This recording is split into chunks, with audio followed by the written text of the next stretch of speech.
Hey everybody, welcome to episode 5 of the Teal Teardown Hockey Podcast. I'm your host Dave, and wherever you are from and whatever platform you're listening to, I appreciate you joining me today. So we kind of have a fully loaded episode today. We have 4 games to cover over the past week where the Sharks had 1 win, 1 loss, and they lost 2 in the shootout, giving them 4 points their week, adding 4 points to the season. I pretty much predicted that they would come away with 4 points. The results specifically from each game weren't exactly what I expected, but if I were a coach with coming into that week predicting that we could get 4 points, I would be very happy with that. But obviously, we'll break down the games in the podcast looking forward ahead. But right now, let's look down at the standings right now where the Sharks are. They stand 30th place right now with 14 points. Technically, they're last place in terms of points percentage because they played more games, but they are ahead of Chicago and Nashville, who are tied with 13 points right now. I mean, Nashville is really having a terrible season considering people. This happens very common during the off season when the team tends to win the off season. They would say they would acquire some really good players, and people would expect them to do very well. But over the last few years, this has happened with New Jersey in 2019 and things like that. But it looks like Nashville's probably had the biggest disappointment considering the guys they acquired, and it's going to take a lot for them to figure this out. But the Sharks, on the other hand, they're standing at third from last place, which isn't terrible considering we expect them to be bottom feeders. The Sharks are still exciting to watch this season compared to last season. There's a lot of blemishes they got to work towards, but there are a lot of positives, which they don't seem to give up on games, which is nice to see. This week, you could see that as well. There's a lot of energy from the Sharks, just lots of mental mistakes, a little bit of puck watching from being, they're young kids trying to figure things out. There's a lot they need to figure out, but at least the future does look bright. They have that never give up attitude. They're very good at that. So even though they're standing like third from last, things are still looking pretty good. So yeah, right now we're gonna break down the games in a little bit, but that's where the Sharks stand right now. One thing I want to bring up later this episode, we have a new segment to introduce. We kind of went through it last week, but this is going to be the official name of the segment. It will be called Scheduled Win Loss. Where at the end of the episode, we're actually going to look at the week ahead of the Sharks for the schedule and kind of predict which game they'll win and lose and why. And it's something that coaches actually do when they're planning the schedule. They have what they called scheduled win loss, where sometimes the coach can know maybe it's a back-to-back game and they know the team might be tired, so they can assume that they're going to lose that game. So they'll chalk that off as a loss, or maybe they think that the other team that they're playing has something, either an inferior team or something else, and the coach is expecting the Sharks to actually win. So it's just a thing that they do, so I thought it'd be kind of fun that we have our own little segment over here where we predict the games ahead and just decide scheduled win, loss, and why. So we're going to go through that after we go break down the games. We'll also just take a quick look into the Barracuda's week and see how they played and where they are in the standings as well. But first, let's just go through the news. All right, there's a few things to go over, just what happened over the past week. First thing to talk about is there was an interview with Jason Demers talking to Joe Thornton, who will have his banner raised in the Shark Tank this Saturday, November 21st. It's a pretty good interview. San Jose Sharks channel kind of posted the interview. Really good stuff about Thornton. Just he's a complete beauty, and what can I say about him? I'll probably go more into detail after their banner raising ceremony next week, but in my opinion, you couldn't go wrong with calling him the best Shark of all time, or Marleau. In my opinion, I think it's Thornton. He was a superstar. When the Sharks acquired him, he made the Sharks better during his whole years that he was actually a contributing player, a really good contributing player. He was the reason the Sharks never really missed the playoffs. Only once, I believe, in his tenure until he left. So getting his banner raised is a no-brainer. He's one of the best he is the best in my opinion to run in teal. So yeah, looking forward to that. So if you want to check out that interview, just go into the San Jose Sharks website. I'm sure they have it posted somewhere. It's kind of all over their social media as well. You wouldn't miss out because he's just a fun listen to no matter when he it's interviewed. There's a microphone in his face. Interesting things always tend to come out of his mouth. So when the Sharks were in New York this Thursday, Warsofsky asked a 65-year-old wrecked goalie to stop some shots and he put on the pads. His name is Harold Robertson, and it was kind of just a fun thing to watch. There's a couple of videos out there where you're stopping some shots in practice. I couldn't tell if it was something just nice to give this guy a chance just to play, or if Warsofsky was trying to give the Sharks some confidence to get some pucks past them. But either way, it was a fun thing to see. 65-year-old guy getting to lace him up and just have some fun with the guys. Nothing wrong with that. And there was some controversy with Barclay Goodrow. I just saw, the Twitter feeds and things like that. People seem to be pretty unhappy that he was announced to play on the top line against the New York Rangers. In my opinion, he kind of deserved it. He had a really good game against Philly. He scored the last goal that did bring it to overtime. He is not known to be a good goal scorer, but I think with the Sharks, the way they were kind of playing with some mental flubs, it was a good idea to reward him just to see what he could do. I didn't think it was like a permanent thing. I think it's just one of those things where, he's trying to shake things up and maybe his energy could bring some kind of, something for that first line. He ended up playing with Celebrini and Toffoli. It wasn't anything remarkable or spectacular, but it did, it kind of did help him confidence out, especially because that was his old team. He had something to prove, and that's why I think it was a good idea to put him up there. It just seemed to work well where he had that chip on his shoulder to play against a team that waived him for the Sharks. So I had nothing against that, and he played well enough that a game against Pittsburgh on Saturday, he was on the second line playing with Celebrini and Smith, which is what we'll bring up later in this podcast as well. That was also a big deal, putting those two guys together. Personally, I wasn't really happy with the idea of Celebrini and Smith. You could call me an old grumpy guy, because I think that if the future they're going to be 1 and 2 centers, I think that they should kind of grow that way, but the fact that Smith was on the third line with Cunnin and Goodrow, he needs a little bit more of that a skilled guy to kind of get better as well. So I kind of do agree that putting him with Celebrini isn't a bad idea. Just it shouldn't be a permanent thing because they do need to be able to play separately to make other players better. I mean, Celebrini already looks good enough that it's not really controversial, but with Smith, I think he needs to just get some confidence, but he needs to play with guys that have skill, but he also needs to play away from Celebrini because that's the future. They're not going to play together at all. That's just my opinion, though. Liljegren also made some Sharks history by scoring his first goal for the Sharks. He scored against the New York Rangers. It was kind of an ugly one. We'll go into detail during the games as well. But I just thought it was kind of interesting to note. Less than 2 weeks as a Shark, and he finally got his first goal. He's been playing really well. I think that he can slot in on that first line. Him and Wallman would be great together. He's definitely that puck mover we've needed this season. He brings a lot of that skill, and he has a little more snarl than I saw when he was with the Leafs. So he's definitely trying a little bit harder. That's nice to see. So yeah, good on Lil G for getting his first goal as a Shark. There's a little bit of bad news to talk about.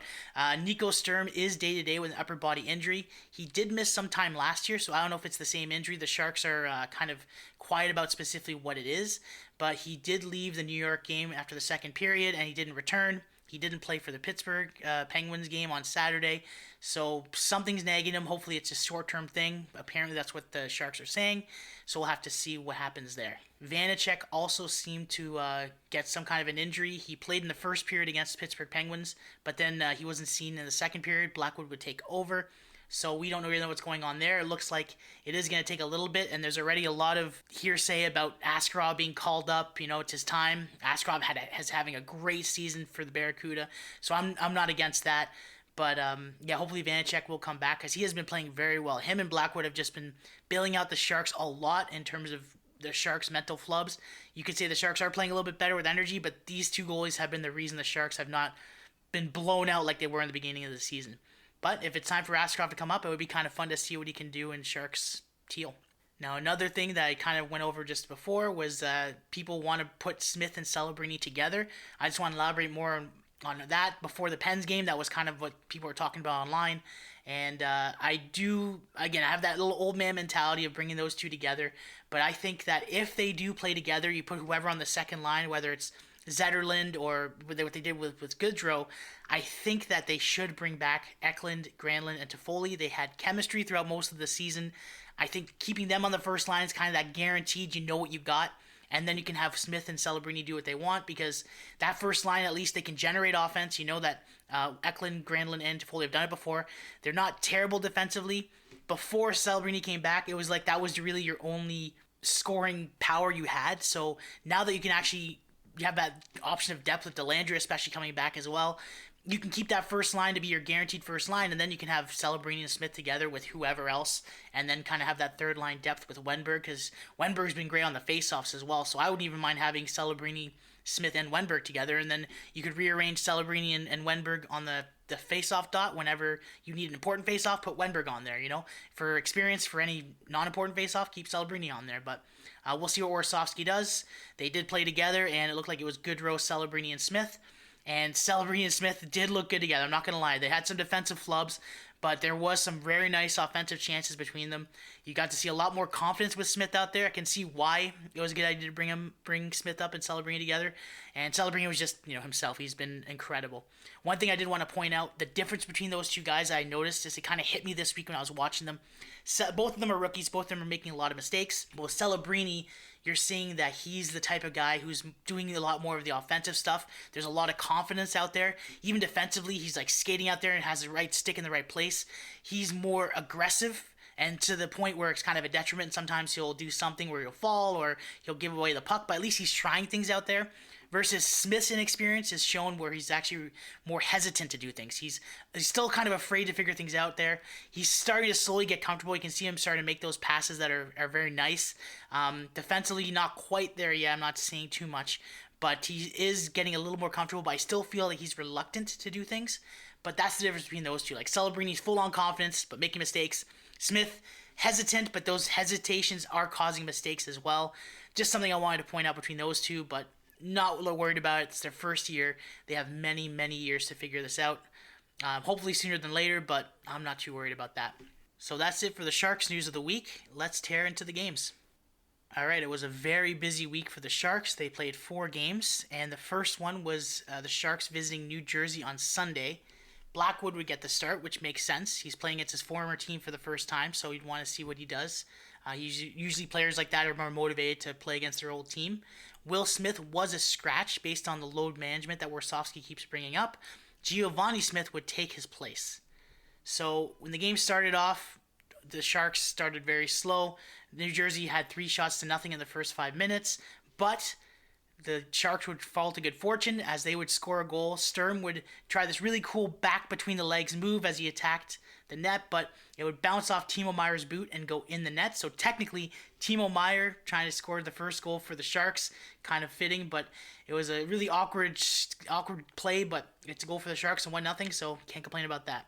In the second period, Zetterlund would score, but it was called off because he was pushing his stick against Markstrom's pad.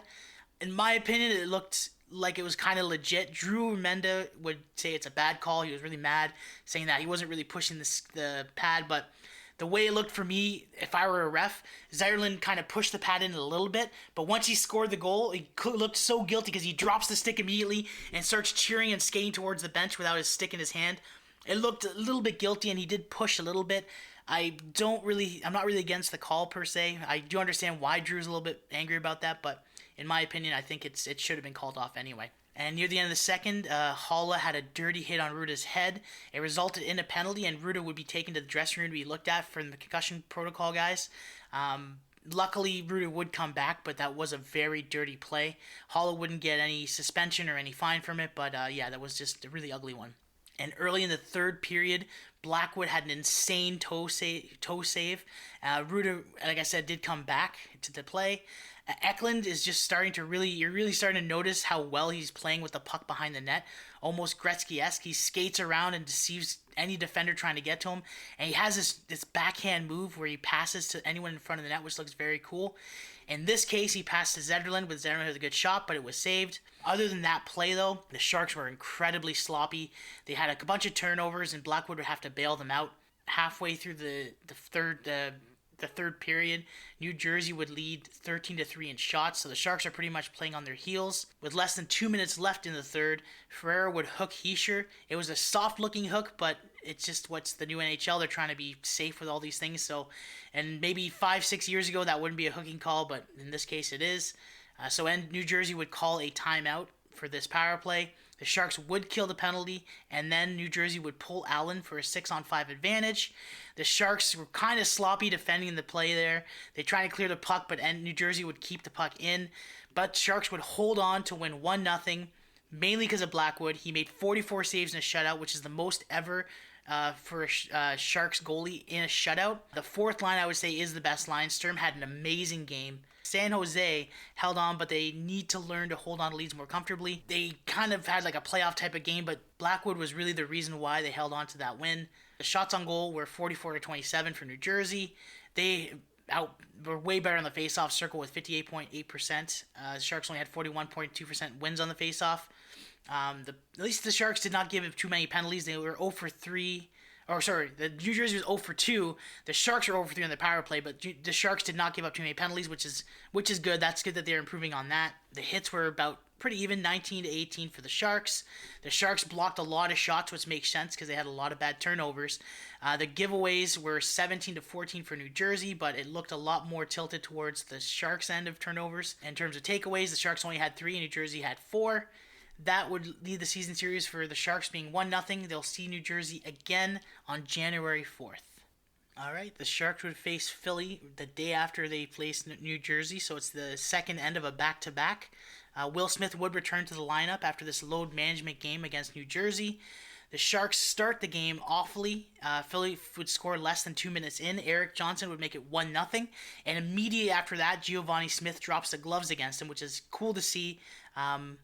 And then Eklund and Celebrini did look great but the rest of the Sharks looked flat in the first period. Eklund was obviously all over the ice, and Celebrini was playing amazing defensively and offensively. It was really cool to see. They both had 2 power play chances that were exchanged between New Jersey and San Jose, but neither of them would score halfway through the first. The Sharks would get a penalty 5 minutes left. It would be Granlund holding, and Philly would score on that power play with Konechny with a nice passing play. He shoots it so hard that he ends up falling on the ice. So it's 1-0 New Jersey at that point, 2-0 New Jersey at that point. And there was just a lot of mental mistakes in that first period. Basically, the Sharks were letting a lot of passes go through, not even close passes. There was lots of stretch passes that New Jersey would get away with, and including the one that Matvei Vichkov would make it 3-0 5 minutes into the second period, where basically the New Jersey was in the defensive zone.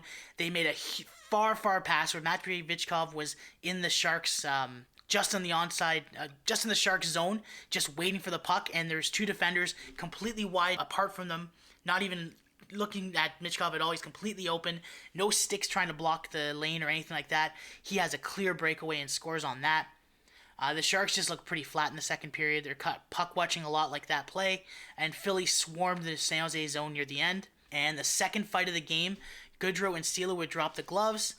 The ref would break it up. It was a little bit of a long fight, but no, I wouldn't say that anyone really won that fight. The refs would break it up after they looked a little bit tired, but the fight did seem to energize the Sharks because Jack Thompson would score from a beautiful Eklund pass again. Thompson would jump up on the rush, and Thompson's in a nice spot to receive the Eklund pass. Near the end of the second, Granlund would score right after, making it 3-2 from another beautiful play by Eklund. It was a backhand pass behind the net of the Philadelphia net. So basically, I would say that's his new office. Basically, where Wayne Gretzky used to be, behind the net, and making some great passing plays. Eklund is really notorious for his really beautiful play where he uses the backhand pass and makes it any great pass from any one guy who's in front of the net. So it was very nice to see. The third period, Vanacek bails out the Sharks from the Flyers' onslaught to start. So again, the Sharks starting the period with just badly. They're not making great plays. They're giving things up, and the goalie always has to seem to bail them out. The Sharks and Philly would trade off penalties that are killed off, and during the power play for the Sharks, Celebrini looked very, very good. With 2 minutes and 15 seconds left, Barclay Goodrow would score, making it 3-3. It was a great hard pass from Henry Thrun, and Goodrow would just bury it. Michkov takes a dumb penalty at the end of the game, with him trying to start something weird with Celebrini, but Celebrini was having none of it. He just let him do what he did. So Michkov takes a roughing penalty, and starting OT, the Sharks would have a power play. So the Sharks started the overtime period with a strange lineup there with no defense out there. It was Celebrini, Toffoli, Granlund, and Wenberg. It was an interesting choice, but Philly would end up killing the penalty. Granlund tries to split the D but can't, and it would end up going to a shootout. The Sharks can't score in the shootout at all. Michkov and Konechny end up getting the only goals in the shootout. Philly would win 4-3. So in that game, I would say Celebrini, Eklund, Granlund, and even Goodrow, you'd say, had the best games, versus the rest of the Sharks were just flat out there, making lots of mental mistakes. The thing that really stood out to me was those passes that they're letting Philly get away with. It wasn't even like, close, smart passes. They were like super long passes that the Sharks weren't either covering the guy or keeping their stick to try and poke the pass out. And especially as the beginning of the game, you could really see those mistakes happening. So the Sharks just need to play a little bit better than that. They need to learn that you have to A, cover a guy, and B, you have to be paying attention the whole time. And we're going to be breaking down the rest of the games here where the Sharks are puck watching or admiring certain players from the other team doing things instead of trying to attack them and be aggressive. Something the Sharks still have to work on, and they had that problem with all season where sometimes they turtle too much and they're not being aggressive enough. So in the end, Philadelphia would have 43 shots on goal and Sharks 31. So just like against New Jersey, Philadelphia almost had the same amount of shots, just one fewer than the day before. The faceoffs were 50-50. The Sharks would only have 3 penalties in the game, which is still better than it was in the beginning of the season, but Philadelphia would take advantage of one of those and score 1 of 3. The Sharks had 3 power plays and wouldn't score on any of them. Hits were 23-21 against Philadelphia, which doesn't surprise me. They're a very tough team to play against. Sharks did have more blocked shots, 19-10 against Philly. More giveaways as well, 15-14. And the takeaways were insane. So Philadelphia had 12 official takeaways to the Sharks 2. So the Sharks had a lot of mental mistakes. They honestly should have lost this game by more if it wasn't for Vanacek. Again, the Sharks goaltending bailing them out. It's one of those things. The Sharks don't seem to have trouble scoring, but they don't seem to be good at getting the go-ahead goal. They seem to always play well playing behind, which is not something that should be sustainable moving forward. So, yeah, the game started off, the Philadelphia Flyers were up 3-0, and the Sharks wound up tying it, but they got to stop giving up the goals in the beginning of the game, and they got to start actually starting the game ahead and starting the game really well like they did against the New Jersey Devils. All right, Game 3 of the week, San Jose would be visiting New York Rangers on Thursday. The biggest news to talk about for that was Goodrow's return to New York since being waived. Obviously, he has that chip on his shoulder, and what happened was the other big piece of the news is his promotion to the first line. I had nothing against it, but it seems a lot of Sharks fans on the Twitterverse and anywhere else online seem very disappointed by that. He had a great game in Philadelphia, and I think just having that chip on your shoulder, wanting to prove your old team wrong for waiving you, I think that energy it plays well in the locker room, and I think that he had he would have much more energy and motivation to try and maybe get that first line going. He would end up playing with Celebrini Toffoli, and he had some mistakes, but he had some good plays as well, so it wasn't too much of a bad thing. I think it was a smart move by Warsofsky. So the Sharks would actually start the game hot. They actually started pretty well, and Liljegren would score pretty close to the beginning of the first period. It was a funny bounce though, so he take a shot from the point. It bounced off someone's stick, flipped in the air over Shesterkin's shoulder and in. They don't ever ask you how, they just ask you how many. So a goal's a goal. Liljegren's first as a Shark, which was nice to see, and the Sharks are up 1-0 on the board against a team that's a really good contender for the Cup. So it looked pretty good so far for the Sharks there. The Sharks did have kind of a weird turnover from a thrown play halfway through the period. It was kind of a sloppy play, him trying to dump the puck out of the Sharks zone, but someone caught it and stayed onside. It would be saved. Celebrini had a great defensive play next to the San Jose net. He uses his stick to stop a pass from another player behind the net trying to make a slot pass to somebody else, but his Celebrini's stick would be in the way and poke it out, so Black wouldn't have to worry about that. Celebrini, he was just a warrior this whole game. He was on the ice everywhere, offensively and defensively. It was very noticeable. Like I was saying before, Goodrow had his own little good and bad. So near the end of the first period, he had an ugly turnover in the New York Rangers zone. He was trying to make a pass back to the point where Ferreira was, all the way on the other side of the left side of the point, and this was picked off, leading to a New York Rangers breakaway. But luckily, Blackwood would save that. He would make up for it later as he enters the New York zone. He makes a really cool dangle past the defender, and he gets a decent shot on goal. Nothing would happen out of it, but makes up for that lack of awareness from the last play.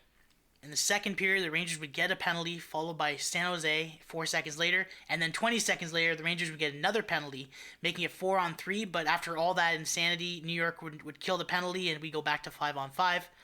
Now, up to this point, the game was very low-event hockey. The Sharks were playing.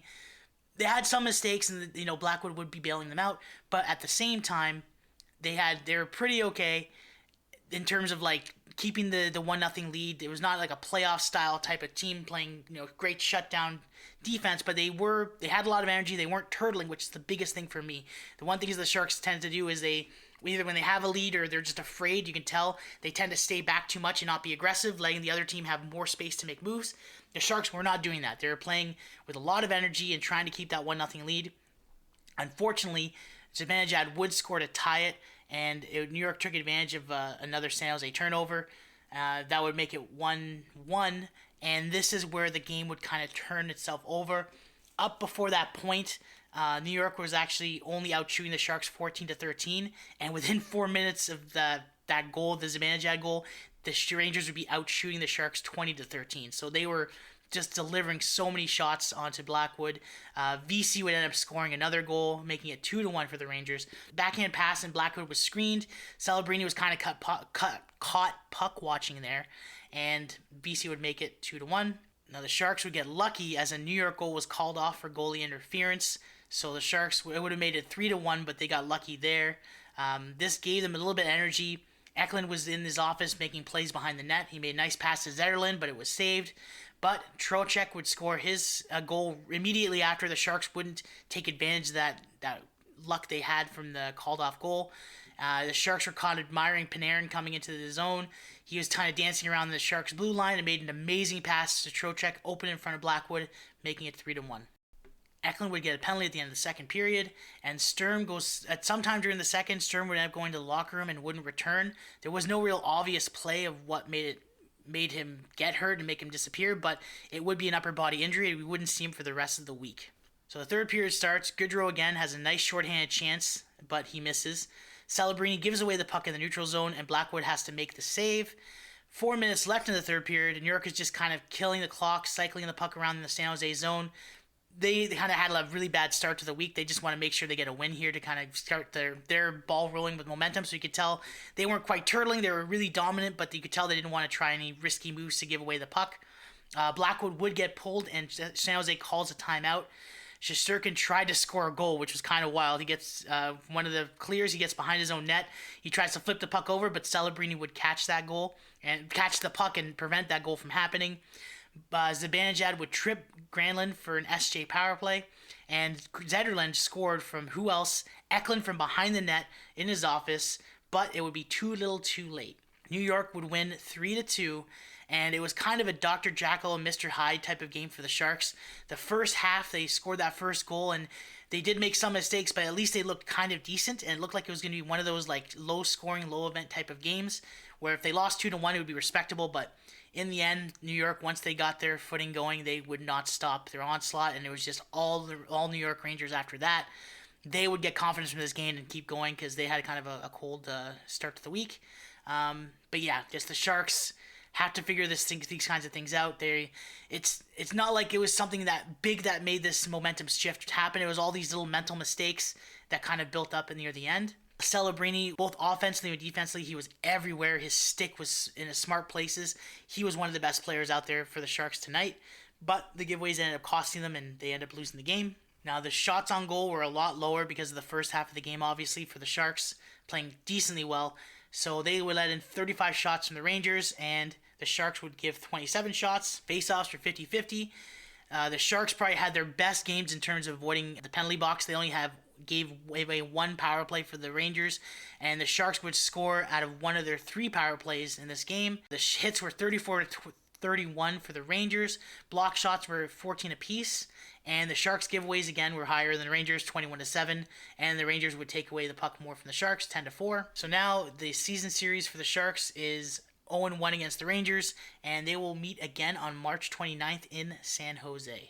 All right, the fourth and final game for the San Jose Sharks road trip. They would be visiting Pittsburgh on Saturday, and the biggest thing to note during that game was that Celebrini and Smith would be playing together on the second line with Barclay Goodrow. I was against it at first, but after seeing this game, I do see the offensive potential with these two together, and just the things they did create was very nice. Goodrow obviously still getting rewarded by playing big minutes on a game, and he was pretty okay, but obviously Celebrini and Smith would play with some other people later in the game, which we'll bring up.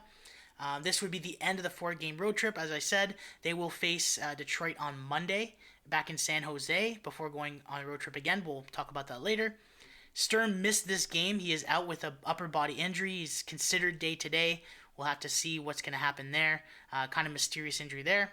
And let's get into the game here. So, the bad start for Sharks again. They're repeating the pattern for the first 2 games of the road trip against New Jersey and Philadelphia. And Brian Rust would score within the first minute. The Sharks kind of not turtling, but they're just letting Rust do whatever he wants behind the net. And the Sharks, no Sharks are attacking him. They just let him kind of go up and circle around in front of Vanacek at the time and jam the puck right between his legs, and he would score 1-0. And not too long after that, Malkin would score a goal that would get called off, but it was a beautiful play. But Bunting was completely offside. It was a very obvious play. But when Malkin entered the zone, he had a very beautiful backhand pass. I just wanted to note it because that skill is just, it's insane. At his age, he still can do things like that. But it would get called off. Sharks would be bailed out, but like immediately after, Pittburgh would make it 2-0. The Sharks would win the face-off in their zone, but they would turn it over immediately, and Pittburgh is wide open while the San Jose Sharks are covering other guys, and that whole Malkin goal that got called off was completely wiped out, and the Sharks are now playing on their heels down 2-0. Eric Carlson would get hit later in the game, and it looked a little bit scary, but he would be okay. The fourth line I wanted to note looked very great. The Cunnin, Kostin, and Grundstrom line. Grundstrom was really the engine that really made that line move forward, but he looked great. He had a point where he entered the Pittsburgh zone, causing a decent chance for San Jose, while Kostin and Cunnin were kind of causing chaos in front of Nedeljkovic. San Jose would get a power play near the end of the period, but it was awful. They had no shots on net and had trouble setting up, so it was just a little bit of a mental flub. You could see the Sharks either retired from this road trip or something like that. They just were really, really behind in this first period, which is kind of really bad. In the second period would start. Vanacek would not be playing. He seemed to have been injured, so he would be called off and Blackwood would take over. Crosby would score 5 minutes in, and the big thing to note of that was that it was his 599th goal. It made it 3-0 for the Pens, and you know the Penguins are really hungry to get him that 600th goal against the Sharks, who they would consider a bottom-feeding team. But Toffoli would score later, getting SJ on the board. Great play for Celebrini entering the zone. He passes to Smith, and then Smith makes a beautiful pass to Toffoli. These three seem to have great chemistry, and I would not be surprised if Warsofsky makes them play together on the line on Monday night. Blackwood would bail San Jose out of another penalty that they would get. But they would get a power play of their own, and they have a good setup in the pen zone for once, but the Penguins kill it. That's pretty much all for the second period. And the third period, Wallman had a great stick check, and it did show how he was sorely missed. Just this whole game, he was out most of the week, but he was sorely missed, and when he came back, you could see why he was so valuable for the Sharks this whole season. The ref would get hit with the puck. There was a little scary moment here. A Penguin was trying to clear the puck, and he would hit the ref in the waist. There was a commercial break. He was down for a bit, but he would get up and be okay. So right after that, Granlund would score from an amazing pass from Zetterlund. It was a snipe top corner from Granlund. And just after that as well, keeping the momentum going, Toffoli scores right after and making it 3-3. It was a beautiful setup from Dellandrea, who looks like he's starting to get comfortable in San Jose, which is nice to see. He had he played for a couple of games this week since he was off with an injury. But Toffoli would take that pass and break through two Pens defenders and score right in front of Nedeljkovic. It was a very, very nice play. But right after that, the Sharks falling to old bad habits after scoring a goal, almost giving up a goal immediately like they have before, but Blackwood would bail them out. The Sharks cough up the puck as they're puck watching again. There's lots of time wasted at the end. Both teams just wanted to leave with 1 point, you could tell. They're fighting for the puck, holding with their skates by the wall multiple times. The ref would actually call for a whistle because the puck was frozen. No one was doing anything on the wall for like a good few seconds. But this kind of thing where the players were kind of holding the puck onto the wall with their skates happened like 3 or 4 times at the end. This game would go to overtime. The only thing to note in the overtime period was that Blackwood would make a play where he catches the puck from a shot, and he saw that there was a forward open for a break, so he tried to throw the puck to a defender who could then make a breakaway pass to the forward, but the ref would blow the whistle thinking that Blackwood's holding and freezing the puck with his glove. It was a dumb play by the ref because it was like an immediate play. Like Blackwood caught the puck and threw it not even 1 second afterwards. The refs are obviously very tight with their whistles there for some reason. Blackwood would make a save from a Crosby shot with 5 seconds left. A very dangerous play from a player like that. Crosby was obviously looking for goal number 600, and it would have been a very fitting end to the game, but luckily Blackwood was on his toes. So on the shootout here, Granlund would score first, followed by Sidney Crosby, making it tied 3-1. So the first 3 attempts would be done, and there would only be 1-1. But right after that, for the 4th attempt, Olivier would score for the Pens, and then Eklund would follow up with his own goal. And then it would be Malkin up next. He would score, making it 3-2. Wenberg would be the one to respond, but he would not end up scoring. He ended up missing the net, meaning Pittsburgh would win 4-3 in a shootout. So one thing to note about this game that stood out to me was just like the Philly game, the Philly would be up 3-0, the Pens were up 3-0, and then the Sharks would end up tying it. So they were, against these two teams, I would call the inferior teams of the week. The Sharks should have come up strong, and they started both games terribly. And they end up having to chase the game back, which they were capable of. This is what I love about these Sharks. They're fun to watch. They know how to at least show energy, and they don't give up. But they do have a lot of mental mistakes, and even though they have that energy, they do give a lot of space to the other team when they're down, or not when they're down, when they either are up or they're even. They seem to kind of be afraid to make any aggressive moves. They're afraid to go down, which ironically makes them go down in a game. So something the Sharks need to work on is when the game is tied, or even starting these games, to start strong and not let the other team do whatever they want with the puck. Stop puck watching and start actually trying to be an aggressive defender. And just rely on your team to support that. Like, I think the Sharks are just afraid of making that play that's going to defend some guy, and they're going to go past them. And they need to know that there's someone else, some other Shark is going to be able to protect them from that. Like, be able to bail them out from that. You can't rely on this goaltending that's always going to make these saves for you. Just one of those games where I think they should have won against Pittsburgh, but they ended up giving that one up. All right, let's go over the game stats here. The Pittsburgh Penguins outshot the Sharks 36-29. The Sharks would only give up 1 penalty in the game, and the Pittsburgh would not score on that, versus the Sharks did score on one of their 4 power play opportunities this game. One thing to know about the Sharks is they're really getting better at not giving up dumb penalties like they were in the first month of the season. They are improving on that note there, so that's something to look forward to in the future. Hopefully they can keep that going. And they are scoring a little bit more often on the power play. It's obviously still not the best in the league or anything like that, but they are improving on that front. The Sharks would out-hit the Pittsburgh Penguins 22-20. They also had more blocked shots from 26-16, but that seems to happen a lot anyway, especially when you have Mario Ferreira out there, and a lot of the Sharks' bad giveaways and flubs, they would have to do that. Other than the goalies trying to bail them out all the time, they also have to block these shots. Giveaways were even 11-11, and the Sharks would have one more takeaway than the Penguins at 4-3. So this is the only game they played so far, and the next game will be on January 27th in San Jose. All right, here's a quick overview of the San Jose Barracuda's week. They would play 3 games. They play the Colorado Eagles last Sunday, and they would win 5-3. On Wednesday, they play the San Diego Gulls and won 2-1. But on Saturday, they would give up 6 goals against the Calgary Wranglers and only score 2. And this is where we kind of realized that, the beginning of the season, we were saying that the Barracuda were a wagon, and they did have a really good start, but the Wranglers have just really taken off, and right now they have 12 wins and 3 losses for 24 points. The Barracuda are second place in the division right behind Calgary with 8 wins, 5 losses, and 16 points, but you really see that difference there. I mean, really have a lot of faith in the Barracuda, but it looks like they're going to have some competition in the playoffs. I would love to see that. The 7-game series, I would love to see the Barracuda end up, upsetting them. That'd be pretty nice to see, but it looks like the Wranglers just right now, they're the true wagon, and the Barracuda are a good team, but they definitely have a lot more to improve upon to get better. In terms of the top scorers for the Barracuda, Colin Graff is still killing it for them. He has 4 goals, 13 assists, 17 points. Podorowski is second place with 7 goals, 9 assists, and 16 points. He is leading the Barracuda with goals. And Luca Cagnoni, the stud offensive defenseman, has 4 goals, 9 assists, and 13 points. And then after that, it kind of tapers off with Bystedt and Huell with 7 points each. And then Robbins and Vincent with 6 points each after that. I'd like to see Graff end up getting a chance later sometime this season just to play for the Sharks. Just get promoted for a couple of games, maybe if there's an injury. I wouldn't want to see him on the 3rd or 4th line. He should be on the scoring line just based on how well he's playing. He'll probably get his opportunity eventually. And I don't know what we're going to do with Cagnoni. Obviously, he's having a really good season as a defenseman.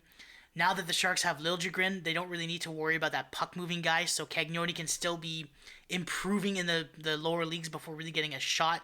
I can see him honestly playing for the Sharks as soon as next season, the way he's playing. But give him a couple of games this season for the Sharks. Who knows? That'd be kind of cool to see.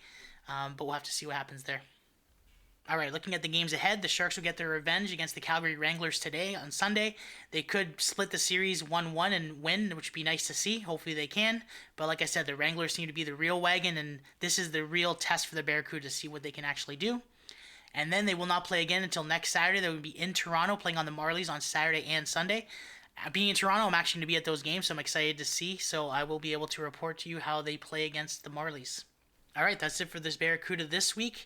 They have the 3 games ahead, like I said. Let's see if the Barracuda can get a nice win streak going again, and they're going to be on the road. So hopefully they get something good going this week, and they can catch up to the Calgary Wranglers, who are just, like I said, a wagon this year. All right, so this is a new segment that we're going to start doing from now on for the Teal Teardown podcast. It's called the Scheduled Win-Loss. What we're basically going to be doing is we're going to be looking ahead at the games for the week for the Sharks and see what games they should win and what games they should lose based on this mentality that coaches have and like GMs look at, where they look at the schedule and just see not just based on the team, how good the team they're facing is, but also maybe fatigue from road trips, maybe the other team's missing a star player. And they'll kind of look at the game and say, okay, the Sharks should win this one, or the Sharks should lose this one.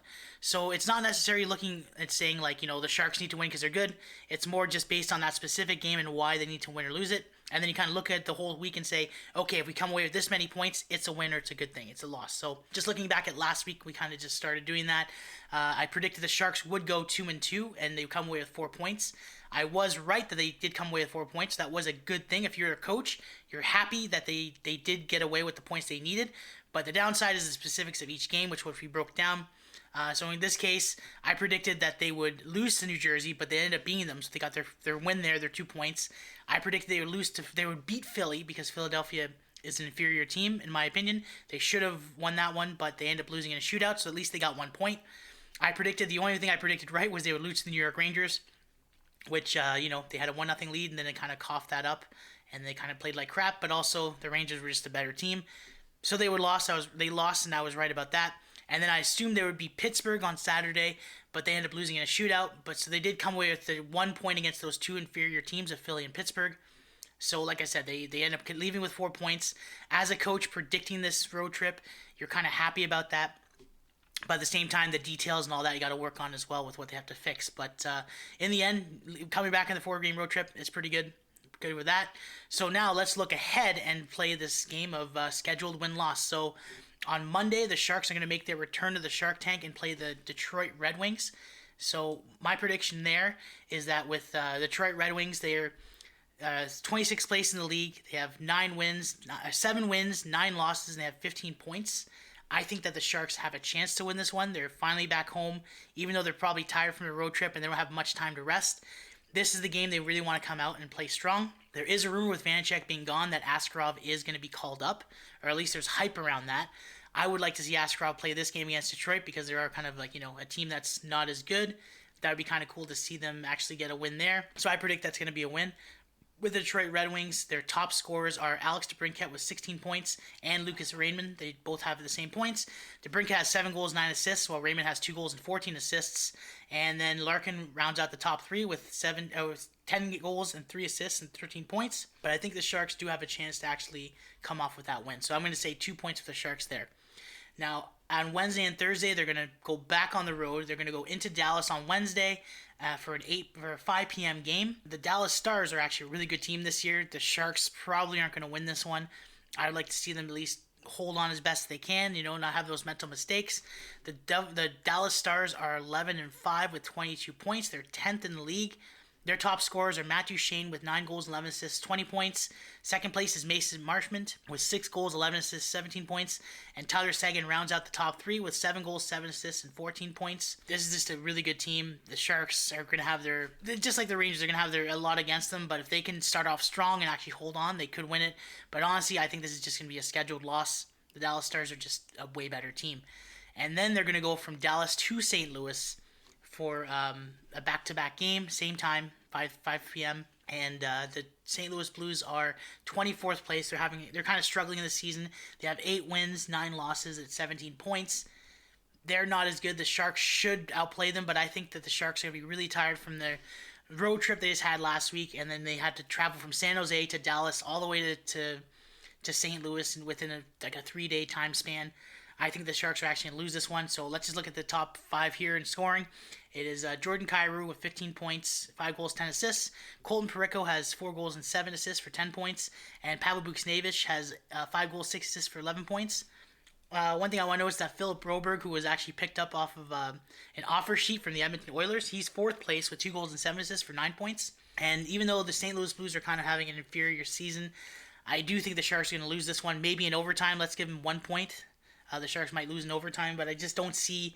The Sharks are probably going to be very, very tired from this huge road trip. And just this whole month is really going to wear on them. They have pretty much 12 games in 3 weeks, which is insane for them. And this is like this will be the second half of that 4 games a week kind of streak they're going with. So I just think they're going to be too tired, not going to be able to beat them. Now on Saturday, they're going to face the Buffalo Sabres. I think that's going to be a scheduled win. Number one being it's the Joe Thornton retirement night. They're going to raise their banner in the San Jose Sharks Shark Tank. So that should be a fun game to watch. It should be a very emotional game, obviously, for the San Jose Sharks and all their fans, and especially Joe Thornton. I think the Sharks are going to come off the gate really strong. They're finally going to have some rest by being at home, and I think they're going to be able to beat the Buffalo Sabres, who are also an inferior team, at 23rd place. They're 8-9-1 for 17 points. Tage Thompson is probably the only guy you got to worry about. He's coming off of start of a good season compared to last season, where it was considered a down season, considering 2 seasons ago he had his coming out party, basically. We had over 40 goals, and he had a really good season. They expected him to kind of bounce off of that last year, but they couldn't do it. The Buffalo Sabres, that team that just can't seem to get over this mediocrity right now. They always seem to not make the playoffs or even come close to it or even compete to it. So they are a team that you could worry about because they have a lot of skill, but I think the Sharks are going to come away with this win. And their top 5 scorers, obviously Tage Thompson, 11 goals, 7 assists, 18 points. Second place, Alex Tuch with 5 goals, 12 assists, 17 points. And JJ Peterka rounds out the top 3 with 7 goals, 9 assists, and 16 points. And again, just to note another guy, Rasmus Dahlin has 16 points in 18 games. He's going to continue his growth to become one of the best defensemen in the league. You're going to wait and see for that, and I think he's going to be really, really good. But right now, this Buffalo team is still kind of stuttering in mediocrity, and I think the Sharks can take advantage of that. So just looking at the whole week again, I think the Sharks can end up getting 5 points this week in the 4 games. With Detroit, I expect them to win that game. And Dallas, I expect a complete loss. St. Louis, I'm hoping for an overtime loss. So I'm going to give them 1 point there.